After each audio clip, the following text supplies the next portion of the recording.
স্বাধীনতার যুদ্ধে ঝাঁপিয়ে পড়ার অনুপ্রাণিত করবে, সেই কণ্ঠটা তারা শুনেছিল এই তখনকার ৭১ সালে। আজকে আপনারা অনেকেই তখন অনেকের জন্মও হয়নি তখন।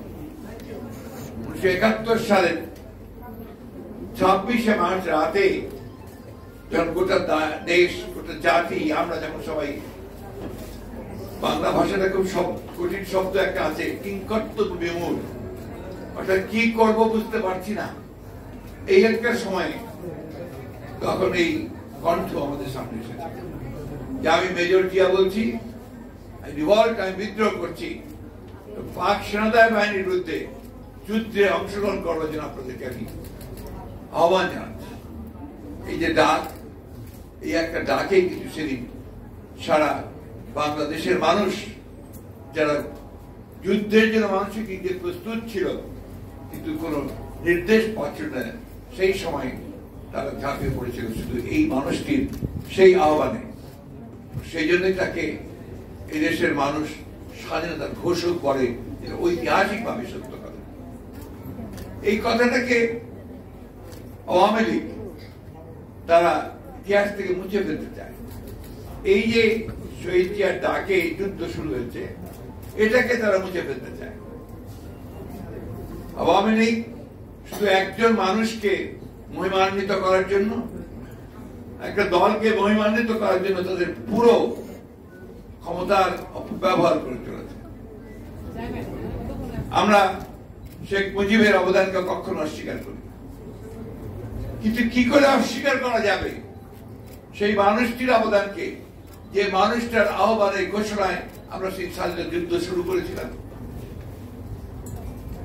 এবং যারা এটা করতে চায় তাদের যে ক্ষুদ্রতা, তাদের যে রাজনৈতিক সংকীর্ণতা, সেটাই শুধুমাত্র প্রমাণিত। তারা ইচ্ছে করলেই জিয়া রহমানের নামকে মুছে ফেলতে পারবে না। সত্যকে কখনো জোর করে চাপা দিয়ে রাখা যায় না, বিকৃত করা যায় না। ইতিহাসের সত্য বেরিয়ে আসেই। জিয়া রহমানের সেই নাম, তার ঘোষণা সেভাবেই বেরিয়ে এসেছে এবং তাকে কখনো চাপা দিয়ে রাখা যাবে না। এই প্রসঙ্গে জিয়া রহমানের যে অবদান, সেই প্রসঙ্গে আমি ভিন্ন একটা কথা আপনাদের বলতে চাই। কিউবার নাম আপনারা শুনেছেন, একটা আমেরিকার কোলের মধ্যে একটি দেশ বসে আছে। এই কিউবার যখন মুক্তিযুদ্ধ চলছিল তখন তাদের নেতা ছিলেন ফিডেল ক্যাস্ট্রো। ফিডেল ক্যাস্ট্রো বহুদিন ধরে চেষ্টা করছিলেন কিউবাকে পাকিস্তানের ডিক্টেটরশিপের হাত থেকে মুক্ত করার জন্য। তো সেই যুদ্ধে বারবার যুদ্ধ করেছেন, একবার পরাজিত হয়ে গ্রেফতার হয়েছেন, তাকে আদালতে নিয়ে আসা হয়েছে, আদালতে তার ট্রায়াল হয়েছে, সেই ট্রায়াল থেকে 12 বছর সাজা দিয়ে জেল দিয়েছে। তিনি কাঠগড়া থেকে বললেন, ইংরেজিতে বললেন, condemn me, does not matter, history will absorb me. আমাকে তোমরা এখন সাজা দিতে পারো, আমাকে কন্ডেম করতে পারো, ইতিহাস আমাকে ধারণ করবে। সেই ইতিহাস ক্যাস্ট্রোকে ধারণ করেছিল।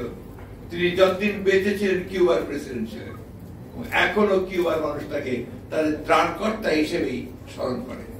আজকে ঠিক বাংলাদেশেও